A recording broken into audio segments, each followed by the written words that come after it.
Yes, Indian Army is something different. It is something where you join for a passion to serve the country. CDS Bipin Rawat truly said that Indian Army is a way of life. If you are looking out for a career, for money, for monetary thinkings, then you should not join Indian Army. Today, I will tell you one very well-known story and a very important story of our Valley region. I'm Captain Anubhav Rana.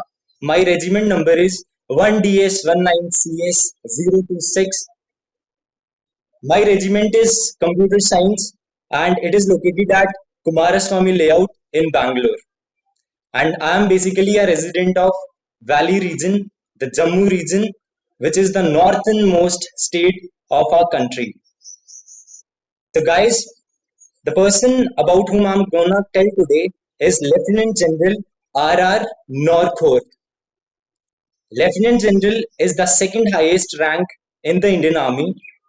In the Indian Army's rank structure, if you know, he was born in a very poor background in Maharashtra's Satpura district. Since his childhood, he was a very dedicated student. It was a result of his dedication and his hard work that he cleared a scholarship in his fourth standard. He did something which no one had done before in his district. The school where he went was at a distance of 3 days from his living place. He cleared the written exam. He joined the school. The alumni of that school were very great personalities of the country. The Air Chief Marshal R.K.S. Bhadoria, he has studied from that institution. The other famous personalities like Ritik Roshan's dad was also studied through that institution. It was his luck that he got the selection in that school, which really changed his life. He joined the National Defense Academy, which teaches us the true lessons of leadership in the armed forces. It was in 1988 when he was posted in J&K's Baramulla district in South Kashmir, which is the most terrorist prone area of J&K. One incident I remember from his book, The Brave Hearts of the Country. In 1988, he captured a post along with his unit. He was the company commander and he was leading his company. A company is a combination of 120 soldiers. It was during his initial days. He captured a post that was called the Papa Post, which was 10 to 12 kilometers inside the Pakistan territory. Once, while they were planning the attack, one of his soldiers got attacked and he got hit by a bullet in his heart. He was bleeding profusely. He told his subordinate, who was a subedar, that something has to be done because if he dies, then whole morale of the officers will go down because they will believe that if you are hit, you are gonna die. It was a huge loss for the entire unit. He could not have that with him. So he decided that he will go to evacuate him. Guys, imagine there are the enemies who are constantly firing at you, and you have to walk or run through 50 meters in order to save that Jawan's life. He took the initiative. One second. Sorry for the disturbance. He took the initiative and he completed that run and he saved his life. Guys, he never wore a helmet before. It was the destiny that it hit in his mind that he will wear a helmet and go to save his life. He got a bullet fired at him. It hit his head. It didn't enter his skull because of his helmet. His helmet got a mark in this point, and this helmet he always kept with him throughout his life. This comes with the first moral of the Indian Army. Sometimes you will have to risk your lives to save the life of your men. Another incident, he was, as I told, that he was stationed at Baramulla district, which is the most terrorist prone area. He became an encounter specialist in no time. It was destiny. He was meant to do that. So he was posted in this location. He, in his initial days, in his initial posting, he did 22 encounters of the terrorists. Everyone was feared. There was news all over the city that this person has come. We have to kill him at any cost. One day, while he was coming back from the after completing one operation, he used to normally take the same route along with his subordinates officers. That day, he decided that we will go through another route. It was just a divine intuition that he got. So he left that way. He took another route and came home safely. After half an hour, he came to know that unfortunately one BSF contingent, which was on patrol, it got ambushed. This was the divine intuition that helped him be safe, right?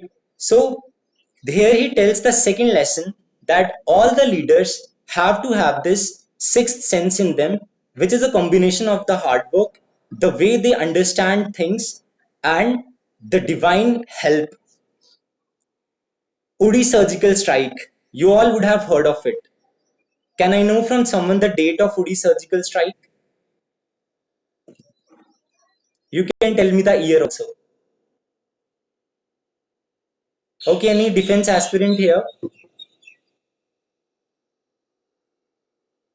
No one? Yes, yes, yes. Yes or no? Very good. Nice. Nice to hear that. Sir, Karan, go there. Sir, please give me a chair. Take from the room. Okay. So, Uri surgical strike, which was conducted on 29th of September 2016. He was an important part of it. He was one of the part which was meant to conduct three strikes in that region. There were two ingredients that were very important. First one was the surprise, and second one was timing. Only 6 to 7 people knew about this surgical strike. When the highest authority of the country, that is the Prime Minister, he took this decision, only 5 to 6 people knew about this. Lieutenant General R.R. Norkhor, his deputy, after the strike was conducted, comes to him and asks him, Sir, has this happened? Then he replies to him, Yes, if it is there in the news, then it would have happened. See, this was the thing. That whole thing was so suspicious and so surprising. Even the people were very shocked, right? So, second one was timing. It is very important, when we conduct any operation, the timing plays a very important role. If we look into our lifestyles, a man is in his greatest slumber in the 300 to 400 hours in the morning. So they decided that they will conduct the operation between this time. I hope I'm not taking much time. Yes? Okay. So this guy, Lieutenant General R.R. Norkhor, he has true faith in all the religions. Guys, when you join the Indian Army, then you are no single religion finding person. You have to respect all the religions. And it is not that you are forced to do that. It is in the sentiments, it gets in the sentiment of the person who joins army. You will see the temple inside the territory. You will see the photos or pictures of all the gods and goddesses, and you can pray there, right? So, this guy had true faith in God and the Almighty. So, he decided that he will not conduct the operation after 4 o'clock, because that day it was the first prayer of the Muslims. He decided that he will destroy his targets at 3:30 a.m. in the morning. He did that. He was successful in the operation, and he brought his name of the unit and his name to glory. Other lessons that Indian Army teaches us through his experiences are, we have to have a relation with the troops, that they trust us. See, they are gonna lose their life just by one order, one mistake, and whole unit is lost. You have to have such a personality that everyone and your, especially your subordinates, they follow you, And you should also have this thing in your mind that you are also gonna lead them in the best possible way you can, and you can guide them in a better way. I would like to end this talk with a message: the safety and security of the country comes first, then comes the security of its people. Finally, the security, safety, and comfort of your Jawans comes, and at last, your own safety comes. This is the slogan every army man speaks.